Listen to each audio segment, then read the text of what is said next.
Something interesting is happening between Caitlin Clark and Steph Curry, and it's not just fans reaching for connections. Two of the most dangerous shooters in basketball are dealing with the exact same problem, and it's quietly exposing a flaw in how the game is being played right now. A single social media comment from Caitlin sent people scrambling, not because it was loud or controversial, but because it said what she's never said out loud before. The timing couldn't be more interesting. Steph just addressed a style of defense he flat out said isn't real basketball, and Caitlin responded in a way that felt personal without ever making it about herself. That's where things get intriguing, because when elite players start communicating indirectly, it usually means something bigger is happening behind the scenes. And if this connection is real, it could change how defenses treat star shooters moving forward. Support the channel by liking this video, subscribing, and turning on notifications. At first glance, it looked harmless. Just another star athlete reacting to a viral clip. But when Caitlin Clark left her comment under Steph Curry's post-game interview, people who actually follow basketball culture knew instantly this wasn't random. Steph Curry had just finished a game where defenders were face-guarding him the entire night, grabbing, holding, bumping him off the ball before he even crossed half-court. When asked about it, Steph gave a rare, honest answer. He admitted part of him hates it because, in his words, it's not real basketball. But he also acknowledged the respect behind it, the kind of defensive attention that only comes when teams are terrified of what you can do. Then Caitlin Clark stepped in. Under that clip, she commented, "We want to see Steph make 12 threes a game. Stop grabbing him, please." That sentence did a lot more than support Steph, because Caitlin Clark doesn't usually comment like that. She almost never publicly criticizes how she's defended, even though she's been dealing with the same treatment since stepping into the WNBA. Constant blitzes. Two defenders the moment she crosses half-court, hands on her hips, arms pulling her jersey. Contact that would be called fouls on almost anyone else. So when she chose that moment, that wording, and that issue, people noticed. On the surface, it sounds like a fan defending another superstar, but context matters. Grabbing and holding on the perimeter has been one of the biggest talking points surrounding Caitlin's rookie season. Broadcasters have pointed it out. Analysts have debated it. Even opposing coaches have admitted the league allows too much contact against elite shooters. Yet Caitlin herself has mostly stayed quiet. That's why this comment landed differently. She didn't say the defense was dirty. She didn't complain about officiating. She didn't make it about herself. Instead, she framed it through Steph, the most respected shooter in basketball history, using humor and restraint. It was diplomatic, smart, and impossible to dismiss as whining. And that's what made it powerful. Because when Caitlin Clark says, "Stop grabbing him," she's not just talking about Steph Curry. She's subtly calling out a style of defense that's been normalized against shooters who change the game. It's a shared experience between two players who force defenses into panic mode. One comment, one sentence, but it cracked open a conversation the league has been avoiding, and it might explain why the timing of everything else happening right now is no coincidence. Caitlin Clark didn't need to say anything about her own situation for people to understand why that comment mattered. Anyone who watched her rookie season knew exactly where it was coming from. From the moment she stepped onto a WNBA floor, Caitlin became the most aggressively defended perimeter player in the league. Teams didn't wait to see how she'd adjust. They sent double teams immediately, sometimes triple teams. The second she crossed half-court, defenders were already in her space, hands on her body, arms reaching, bumping her off routes before she could even get into her offense. And here's the key part. A lot of it wasn't basketball defense. It was grabbing, holding, physical harassment disguised as toughness. Broadcasters called it out in real time. Rebecca Lobo famously pointed out multiple uncalled fouls on Caitlin in a single possession, joking it was like opera handing them out. You get a foul, you get a foul, you get a foul. Opposing coaches admitted they were testing how much contact the referees would allow, and the answer was clear: a lot. Even Stephanie White, who coached against Caitlin before later coaching her, openly acknowledged that the league allows too much contact on the perimeter. That admission alone told you this wasn't just fans complaining, it was a league-wide issue. But through all of it, Caitlin stayed quiet. She didn't go on rants. She didn't make officiating a storyline. Outside of one obvious non-basketball play, the Kennedy Carter shoulder check, she avoided public criticism. That restraint wasn't accidental. Caitlin understands perception. She knows that complaining early in your career can brand you as soft or entitled. So instead, she let her game speak. That's why her comment about Steph Curry mattered so much. It was the first time she indirectly acknowledged what she's been dealing with without ever saying her own name. When Steph said excessive grabbing isn't real basketball, Caitlin echoed that sentiment in the safest, smartest way possible. She wasn't asking for special treatment. She was asking for the game to look like basketball again. And that's a crucial distinction. Elite shooters create gravity. They warp defenses. But when teams cross the line from strategic pressure into constant illegal contact, the product suffers.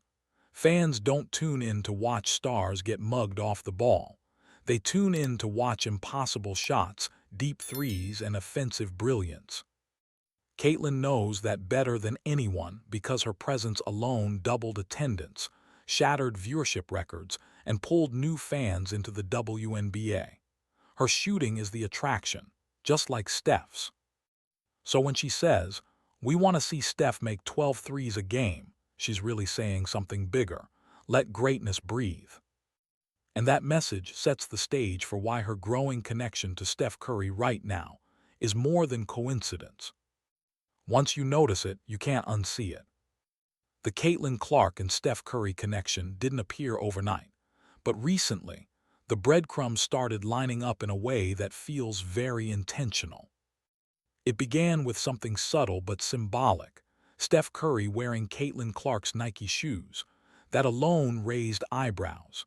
Steph doesn't randomly wear signature gear unless there's alignment brand-wise, stylistically, or philosophically. For Nike, these are two of the most valuable shooters they've ever backed. Undersized guards, unlimited range, defensive gravity that bends entire game plans. Then things got more interesting. Steph's personal shooting coach started posting Caitlin Clark content. Not generic praise, not casual reposts, direct engagement. That matters because this is the same coach who's helped maintain Steph Curry's shooting edge for over a decade. The gold standard for off-ball movement, relocation threes, and shooting under constant physical pressure. Soon after, fans started connecting dots that felt impossible to ignore. Workout timing, off-season availability, shared circles. Nothing confirmed publicly, but the implication was clear. There's a real possibility Caitlin is training with Steph's shooting team this offseason. If that's true, it's massive. Caitlin is already the most dangerous shooter in women's basketball, but Steph's world is different. His training focuses on micro-adjustments, shot prep before the catch, balance after contact, footwork when defenders grab jerseys, and releasing while moving at full speed. Those details are exactly what Caitlin needs to dominate even when refs allow excessive physicality. This isn't about learning how to shoot. It's about learning how to survive chaos and still punish defenses. And the parallels between them make the collaboration feel inevitable. Both changed how young players think about range. Both forced defenses to abandon traditional coverage. Both deal with defenders face guarding them 30 feet from the rim. And both hear the same criticism, that the attention they draw is part of the game, even when it crosses the line. Steph has already solved that problem. He learned how to weaponize the attention, how to turn grabbing into free throws, how to exhaust defenders with movement, how to make teams pay for overcommitting. If Caitlin is absorbing even a fraction of that knowledge, the league should be concerned. There's also a deeper layer here. Steph has always been vocal about supporting women's basketball. He's talked about his daughters, about representation, and about giving elite women players the same respect afforded to NBA stars. Caitlin represents the future of that vision. This connection isn't flashy. It's quiet, calculated, and incredibly dangerous. Because if Caitlin Clark comes back next season with Steph Curry, level shot prep, conditioning, and off-ball mastery, defenses won't just struggle to stop her. They'll be forced to rethink the entire way they guard her. And that's when speculation turns into reality. This isn't happening in a vacuum. The timing of Caitlin Clark's comments, her growing connection to Steph Curry's orbit, and her recent confidence online all land at a very specific moment. And that's what makes this situation so important. The WNBA is standing at a crossroads. Behind the scenes, CBA negotiations are ongoing, and for the first time in league history, the players actually have leverage. Real leverage, not symbolic, not theoretical, financial. And that leverage exists because of one thing: Caitlin Clark's rookie season. Attendance didn't just increase, it exploded. Arenas sold out. Road games became events. National broadcasts shattered previous records. Merchandise sales surged. Corporate sponsors that ignored the league for decades suddenly wanted in. That wave didn't happen slowly. It hit all at once. Which means the league, the owners, and the players, association all understand the same uncomfortable truth. If Caitlin Clark isn't on the floor, the momentum stalls. That's why her recent social media behavior matters more than it seems. When Caitlin casually invited a college football player and his dog named after her to sit courtside this season, it wasn't framed as hopeful. It wasn't conditional. It wasn't cautious. It was confident. Not if there's a season. Not when things get resolved. Just this season. That kind of language suggests someone who knows the temperature of the room. Caitlin recently addressed the CBA situation at USA basketball camp and said something remarkably mature for a second-year pro. She acknowledged that players need to fight for what they believe in, but also recognized that none of it matters if games aren't being played. That's not posturing, that's leadership. She understands that the league can't afford a shutdown right now. She also understands that her presence is the single strongest bargaining chip the players have. Whether she wants that responsibility or not, it's already hers.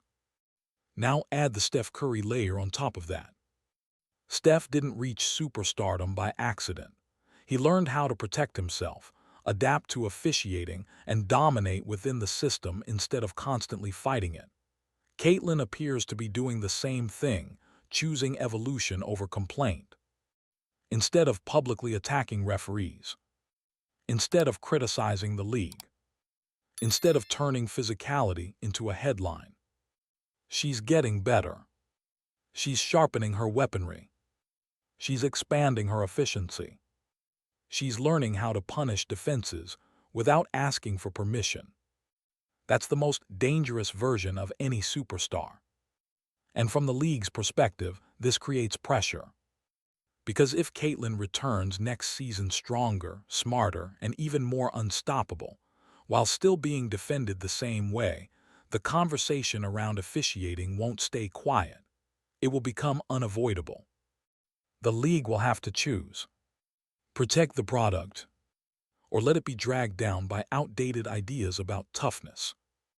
This moment matters because Caitlin Clark is no longer just a rookie sensation.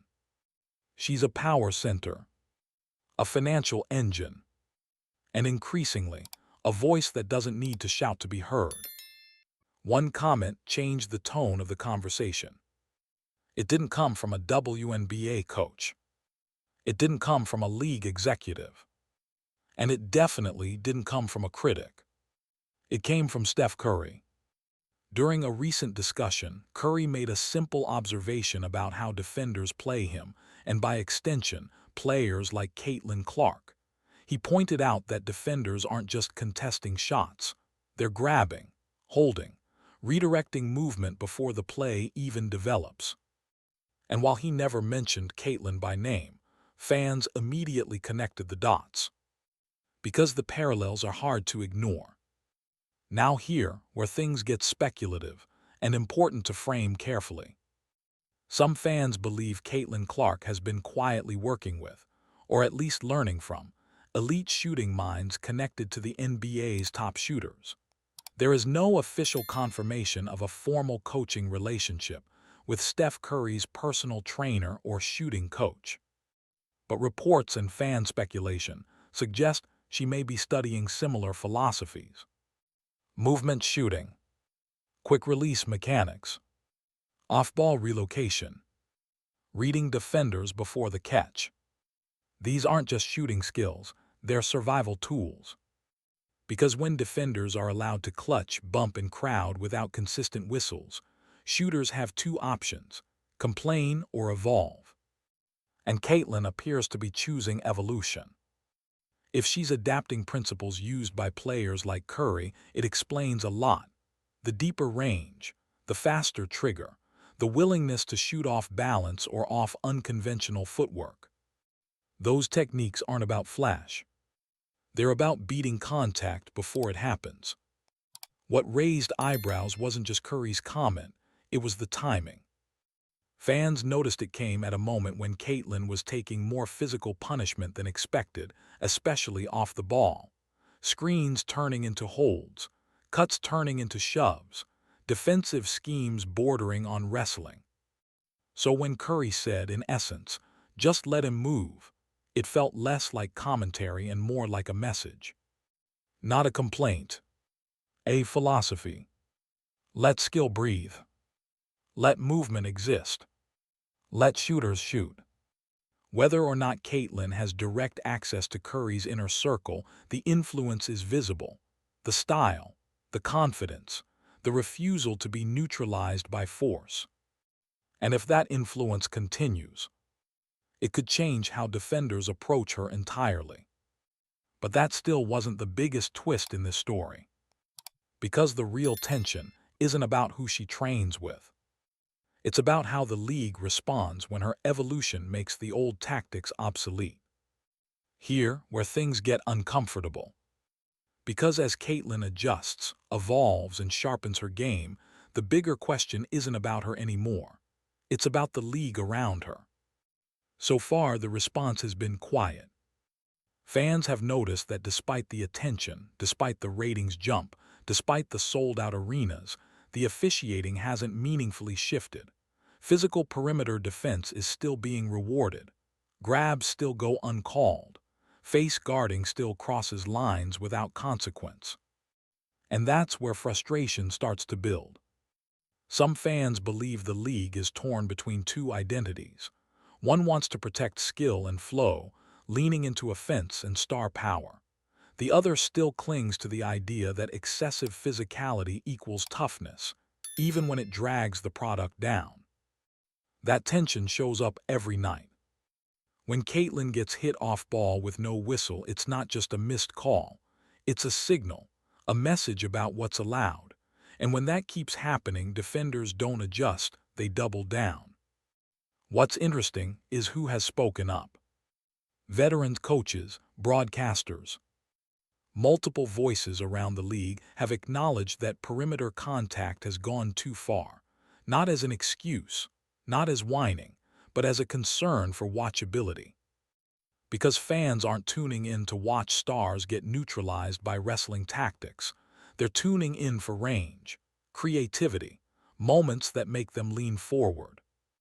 And when those moments disappear, so does momentum. Caitlin, for her part, hasn't made this a public battle. No press conferences, no league-wide criticism. She keeps playing, keeps adjusting, keeps letting her game speak. But silence doesn't mean acceptance. Some fans believe the league is quietly waiting to see if players like Caitlin can handle it long-term. if they can survive the contact without forcing change. That's a risky bet. Because if stars are forced to constantly fight through excessive physical play just to create space, the cost shows up eventually. Fatigue, injuries, shortened peaks. And that's not just a Caitlin Clark issue, that's a league issue. The NBA learned this lesson years ago. When a fence thrives, the league grows. When stars are allowed to move freely, everyone benefits: players, fans, sponsors. The WNBA is standing at that same crossroads right now.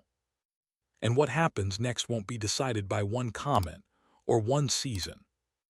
It will be decided by whether the league adapts or keeps asking its brightest stars to fight uphill just to shine.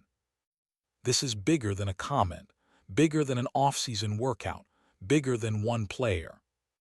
Because what's happening right now feels like a turning point. Caitlin Clark isn't asking for special treatment. She's not demanding rule changes. She's not calling out officials by name. What she's doing is far more strategic. She's aligning herself with excellence, with evolution, with the idea that skill should be showcased, not suppressed. That's why the Steph Curry comparison keeps landing. Not because their games are identical, but because their impact is. Steph forced the NBA to rethink spacing, defense, and how tightly you're allowed to cling to greatness. The league didn't change overnight, but eventually it adjusted because the product demanded it. Caitlin is applying that same pressure to the WNBA, whether intentionally or not. Ratings don't lie, attendance doesn't lie, merchandise doesn't lie. Fans are telling the league what they want to see: deep range, creativity, freedom of movement, not stars getting neutralized by tactics that push the edge of the rulebook. And here's the part that makes executives nervous. If Caitlin keeps improving, especially if off-season rumors turn into real on-court growth, the contrast becomes impossible to ignore. You can't market a generational shooter while allowing defenses to erase her with uncalled contact. At some point, something has to give. Either officiating evolves, or frustration grows, and history shows that fans always vote with their attention. The quiet truth is this: Caitlin doesn't need to complain. She doesn't need to call meetings. She doesn't need to make noise. Her game already is. And if the league wants this era to last, not just spike and fade, it has to decide what kind of basketball it wants to protect. Because stars like Caitlin don't just change games. They change leagues. And the next move won't come from a comment section. It'll come from how the WNBA chooses to respond when the spotlight gets even brighter. Here's the uncomfortable question nobody wants to ask out loud. What happens if nothing changes? Because the league can't keep threading this needle forever. You can't celebrate offensive stars in marketing campaigns, then allow games to turn into wrestling matches once the ball tips. Fans notice. Players notice. And lately, the conversation online has gotten louder, not quieter. Some fans believe the WNBA is at a crossroads. One path leans into skill, spacing, and shot-making. The other doubles down on physicality and lets the rulebook blur at the edges. Both can't win long-term. And this is where Caitlin's timing matters. If she really is sharpening her game this offseason, whether that's with elite trainers or simply refining what already makes her special, the gap between what she can do and what she's allowed to do becomes glaring. That's when frustration turns into pressure, not just on refs, but on the league office. Because once fans feel like they're being denied the best version of a star, they don't argue, they disengage. The NBA learned that lesson years ago, slowly, painfully. But it learned. The WNBA now has its own version of that test. And Caitlin Clark, intentionally or not, is standing right in the middle of it. Not as a villain, not as a victim, but as a measuring stick. The next season won't just tell us how good she is. It'll tell us how ready the league is for what comes next.